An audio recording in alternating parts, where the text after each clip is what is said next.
I want to begin this morning by reading to you a story about Jesus from the Gospel of Mark, Mark chapter 9. When they came to the disciples, they saw a great crowd around them, and some scribes arguing with them. And when the whole crowd saw him, they were immediately overcome with awe, and they ran forward to greet him. He asked them, "What are you arguing about with them?" Someone from the crowd answered him, "Teacher, I brought you my son. He has a spirit that makes him unable to speak. And whenever it seizes him, it dashes him down, and he foams and grinds his teeth and becomes rigid. And I asked your disciples to cast it out, but they could not do so." Jesus answered them, "You faithless generation, how much longer must I be among you? How much longer must I put up with you? Bring him to me." And they brought the boy to him, and when the spirit saw him, immediately it threw the boy into convulsions. And he fell on the ground and rolled about, foaming at the mouth. Jesus asked the father, "How long has this been happening to him?" And he said, "From childhood. It has often cast him into the fire and into the water to destroy him. But if you are able to do anything, have pity on us and help us." And Jesus said to him, "If you are able, all things can be done for the one who believes." Immediately, the father of the child cried out, "I believe. Help my unbelief." Please pray with me. God, we all have our nagging doubts, our unanswered questions that follow us, follow our faith, our belief in you, disrupt our lives, disrupt our walk with you. God, it is a personal journey between you and us, how we each deal with the questions that we have that are unresolved. And it is an ongoing ebb and flow. And so I pray that you would come this morning with a fresh new word for us, that you would step in, your Spirit would step in and speak to us. Be with the words of my mouth and the meditations of all of our hearts, that they might be found acceptable in thy sight. Through Jesus Christ, who is our rock and our Redeemer. Amen. If there is one thing that we're taught to fear, it's honest questions, isn't it? From the time that we are young, we're told that there are certain things that are just absolute, that you don't question. Things that are true because someone else says that they're true. So we spend a good part of our lives often operating under somebody else's truth, afraid to question or ask or doubt. Can I let you in on a little secret? I doubt. All the time. All of this. Everything. I know that there are people who say that they never doubt, never question any of it at any time. And the longer that I am in this faith, the more I come to believe that they are not being totally honest with us. Or else that they are just so fearful. Fearful that if they bring forth their doubts and their questions, their honest troubles, that their faith is such a fragile house of cards that the entire thing will fall apart. I doubt. Sometimes when I'm reading some of the miracles, I wonder, did this really happen? Or else I read one of the more troubling passages in the Bible, and I think, okay, now was this God speaking, or was this what the person who wrote this book thought God was saying?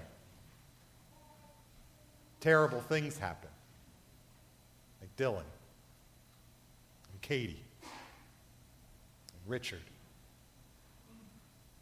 the tsunami and the hurricanes, and typhoons.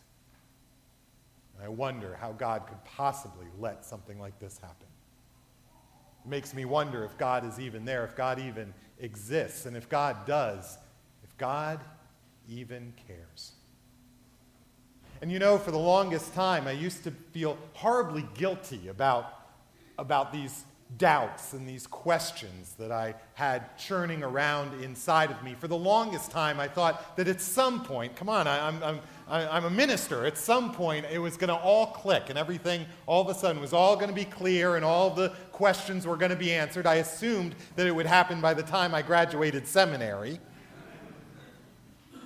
But I had even more questions when I graduated than when I had started. Then I was leading this large youth program, and I thought, certainly, I'm the youth pastor. I must have all the questions answered by now, but it didn't happen.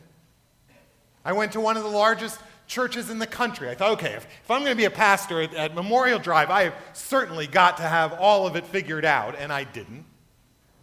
I figure, okay, by the time I'm a head of staff, a senior pastor, then I will have it all figured out. And I don't. 33 years in, and I still am questioning and having doubts. And you're wondering, so why are you the one up here preaching?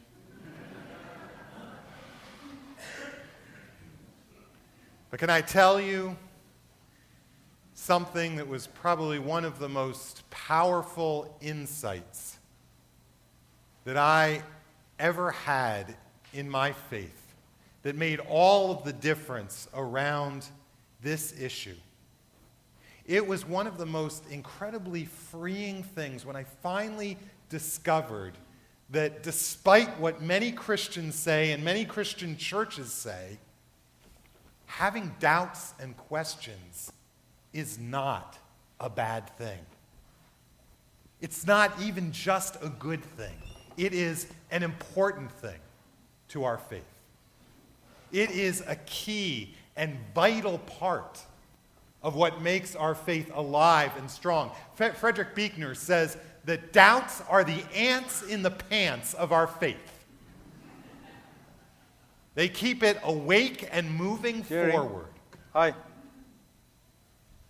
Oh, Roche must have his mic on over with the kids. Hi, Roche. The traffic cones,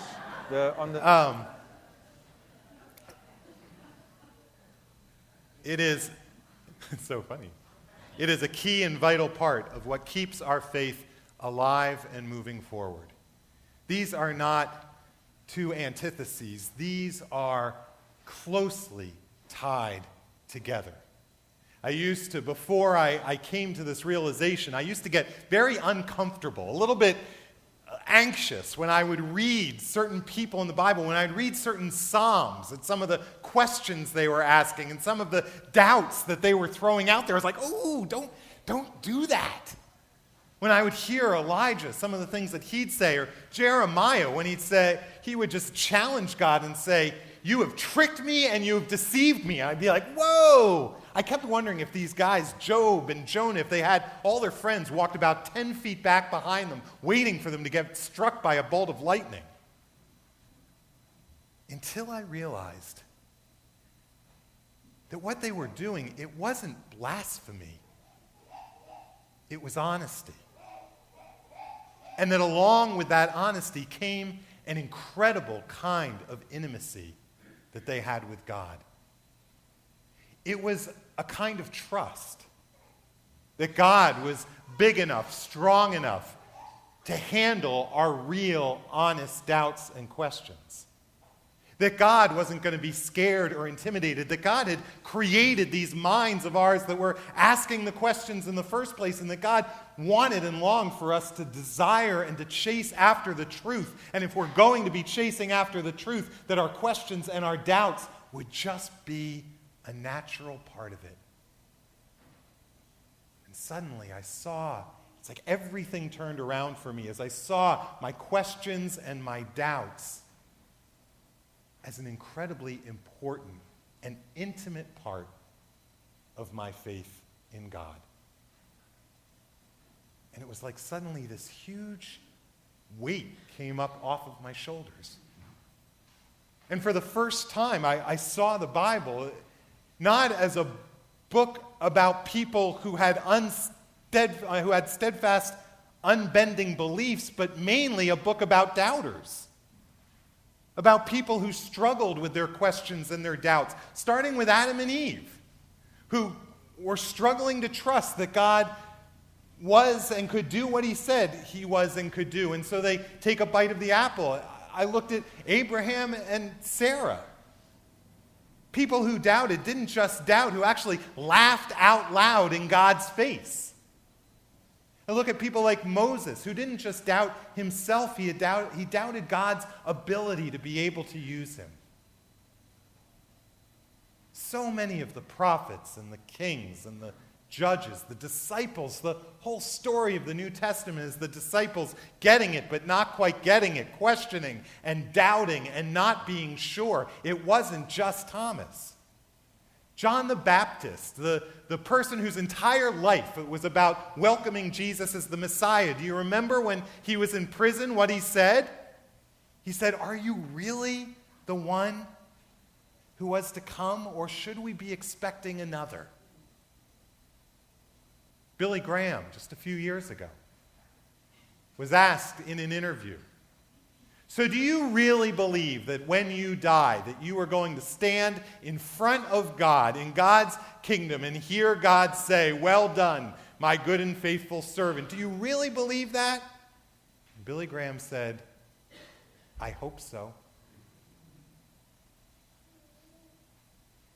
If Jesus could spend that night, that anguished night in the garden, and then cry out from the cross, my God, why have you forsaken me?"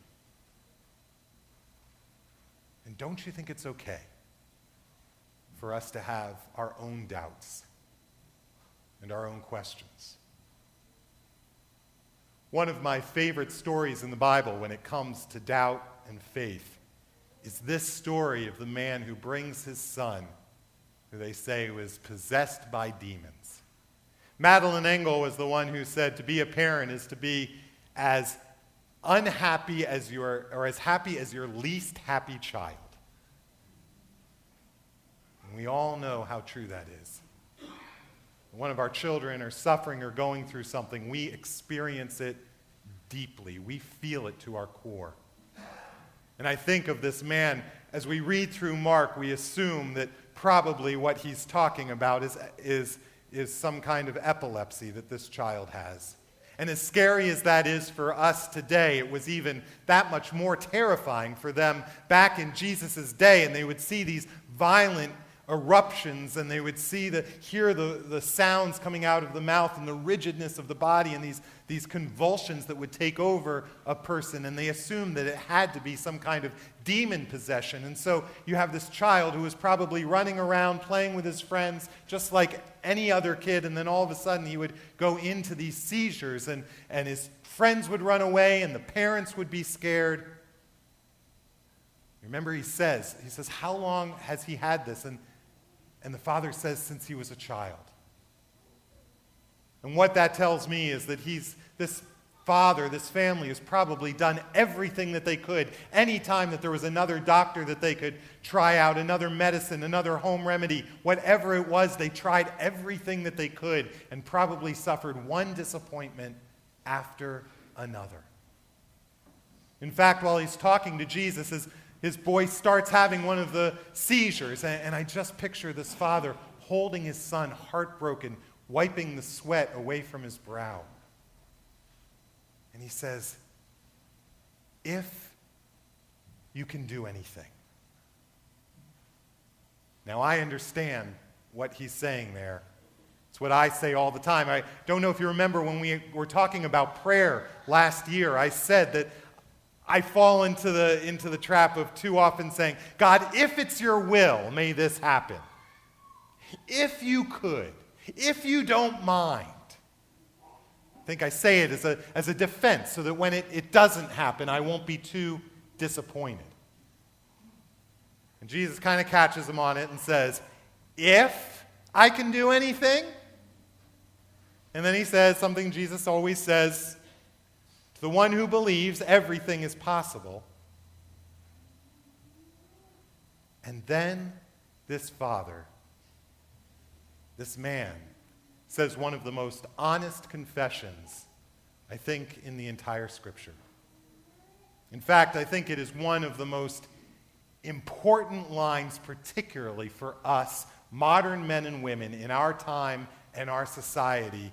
This man cries out, "I believe. Help my unbelief.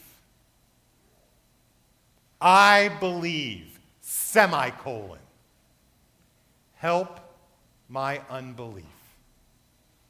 I don't know if you remember from your elementary school grammar or Schoolhouse Rock or Conjunction Junction or any of those exactly what a semicolon is. Do you remember? It's a whole lot stronger than a comma.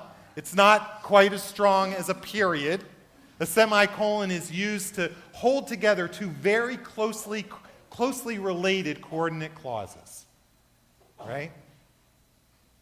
And what this tells me in this sentence is that these two thoughts somehow are intimately linked together. That they are very, very similar in so many ways. I believe. Help my unbelief. What I learned from this is that doubt is not the opposite of faith. It is intimately connected and tied to our faith. The opposite of faith is not allowing ourselves to trust. It's a fear of committing ourselves, of trusting. Faith and doubt.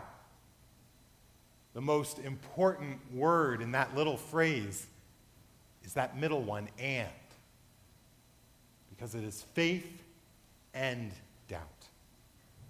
And if we allow ourselves to embrace and to openly face our questions and our doubts, it will end up in a stronger faith, in a more intimate faith, in a much more real faith for all of us.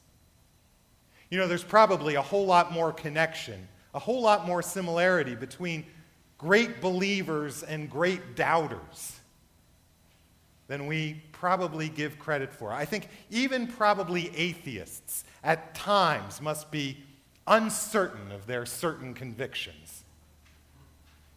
You know, there really are a lot of similarities between us. I mean, both groups are people who think about ultimate truths a lot, right? Are thinking about what makes up and what is the order of the entire universe. And for both groups, they both admit that the question of whether God exists or not is really the ultimate question in life, right?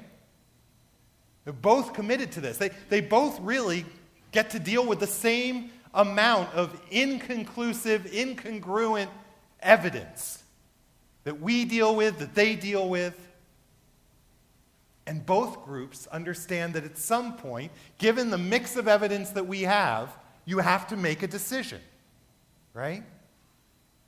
To either live life as if there is a God, and that it matters why we're here, and there's a reason that we're here, and that our role in life is to try to figure out how to live in light of God existing, or else to choose to live life with that same evidence available to all of us as if there is no God.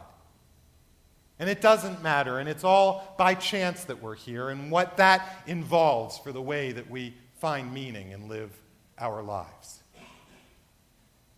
Either way, they say that trying to put off the God decision, thinking about what we're going to do about God, is a little bit like jumping off a diving board but deciding you're going to wait to go into the water.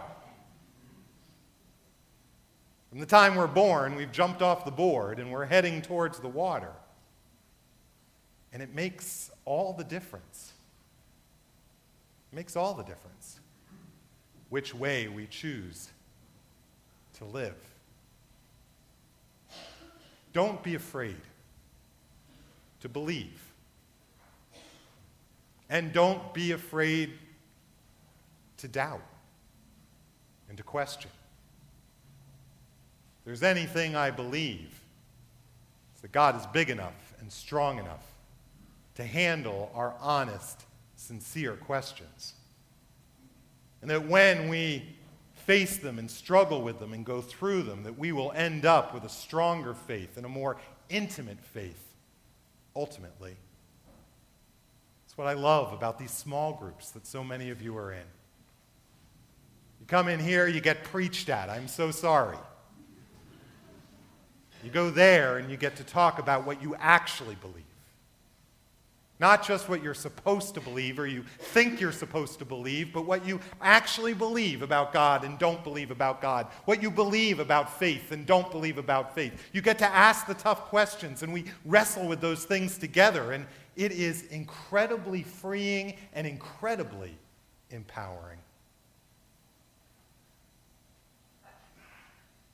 Don't be afraid to face your questions. Don't be afraid to embrace your doubts. Because I believe with all my heart that as we do, we will just grow closer and closer to God. Think of Thomas. He said he wasn't going to believe it until he stuck his fingers in those holes in Jesus' hands and put his hand into his side. It was his doubts that led him and pushed him and drove him. But then he did it. He questioned.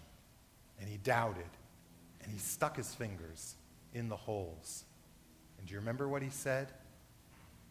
My Lord and my God. May it be so with us. Amen.